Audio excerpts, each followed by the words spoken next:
வணக்கம். எல்லாரும் எப்படி இருக்கீங்க? எல்லாரும் சூப்பராக இருப்பீங்க. அனைவருக்கும் ஓணம் வாழ்த்துக்கள். இன்றைக்கி நம்ம பார்க்க போகிறது ஒரு ஓணம் ஸ்பெஷல் தான் பார்க்க போகிறோம். ஓணம்னாலே பாயாசம்தான் ஸ்பெஷல். பாயாசத்துலேயும் பிரதமனா அதை விட ஸ்பெஷல் தான். இன்றைக்கி நம்ம அதுதான் நம்ம பார்க்க போகிறோம். வீடியோக்குள்ளே போகிறதுக்கு முன்னால் முதல் முறையாக அந்த வீடியோவை பார்த்தாலும் சப்ஸ்கிரைப் பண்ணாமல் பார்த்துட்டு இருந்தாலும் சப்ஸ்கிரைப் பண்ணி வச்சுங்க. பக்கத்தில் உள்ள பெல் பட்டனை கிளிக் பண்ணிடுங்க. ஆல் ஆப்ஷனையும் கிளிக் பண்ணிடுங்க. வாங்க வீடியோக்குள்ளே போய் பார்த்துடலாம். அடுப்பில் ஒரு பாத்திரம் வச்சுருக்கேன். 1 கப் வெல்லத்தை பொடிச்சு வச்சுருக்கேன். இதில் போட்டுக்கலாம். 1/2 கப் தண்ணி ஊற்றிக்கலாம்.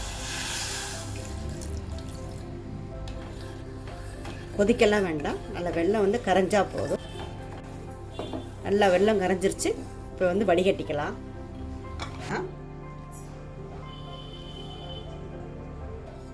தூசி மண் லைட்டாக இருக்குது, ரொம்ப இல்லை, கொஞ்சமாக இருக்குது. அடுப்பை ஆன் பண்ணி ஒரு சட்டி வச்சு 1 லிட்டர் தண்ணி ஊற்றிருக்கேன். நல்லா தண்ணி கொதிக்குது பாருங்கள்.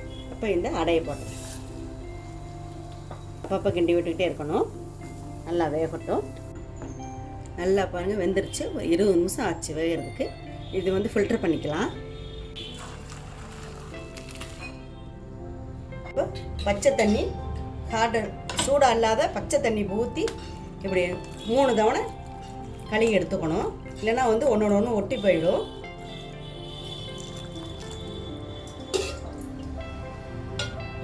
எடுத்து வச்சுக்கலாம்.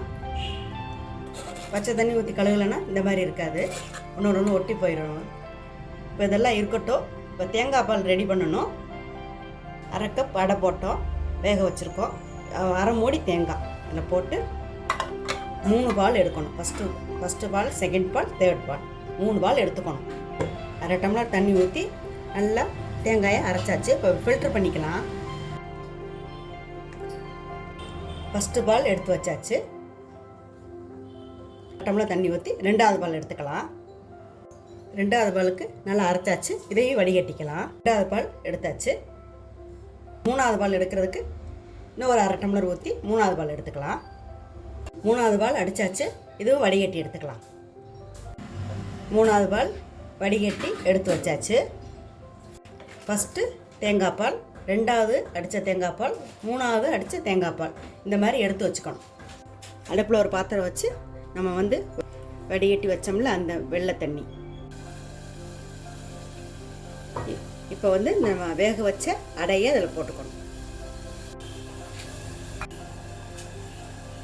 நல்லா மிக்ஸ் பண்ணி விடலாம். இந்த மாதிரி வேகிறப்ப இந்த அடையெல்லாம் நல்லா சர்க்கரை வெல்லம் நல்லா சேர்ந்து மிக்ஸ் ஆகியிருந்தாத்தே சாப்பிட்றப்ப நல்லாயிருக்கும். இப்போ தேங்காய் பால் 3வது பாலை ஊற்றிக்கணும். நல்லா வேகட்டும். இப்போ நம்ம தேங்காய் பால் 3வது பால் ஊற்றணும். கொஞ்சம் கூட அந்த இதுவே இல்லை. இப்போ சர்க்கரை தண்ணி மாதிரி தான் இருக்குது பாருங்கள். இப்போ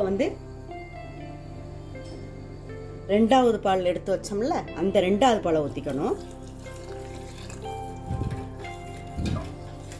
தேங்காய் பாலே தெரியாமல் வந்துச்சு பாருங்கள், சர்க்கரை தண்ணி மாதிரி அதுபோல் வரும். இதுவும் நல்லா வேகட்டும். பாருங்கள் கொஞ்சம் கலர் மாதிரி வருது. இப்போ முந்திரி திராட்சையெல்லாம் வறுத்துக்கலாம். அடுப்பில் ஒரு கடாய் வச்சுருக்கேன். 2 டீஸ்பூன் நெய் விட்டுக்கலாம்.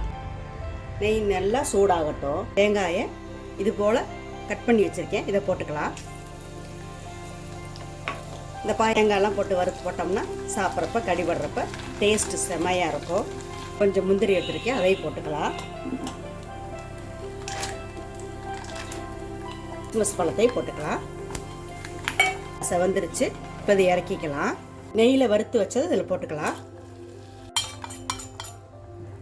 நல்லா மிக்ஸ் பண்ணி விடலாம். ஏலக்காய் தூள் போட்டுக்கலாம் வாசனைக்கு. அப்படி ஸ்டெப் பை ஸ்டெப்பாக பண்ணோம்னா தான் இந்த அடை பிரதமன் ரொம்ப டேஸ்டியாக இருக்கும். அடை இன்னும் கொஞ்சம் பெருசாக கூட இருக்கும்.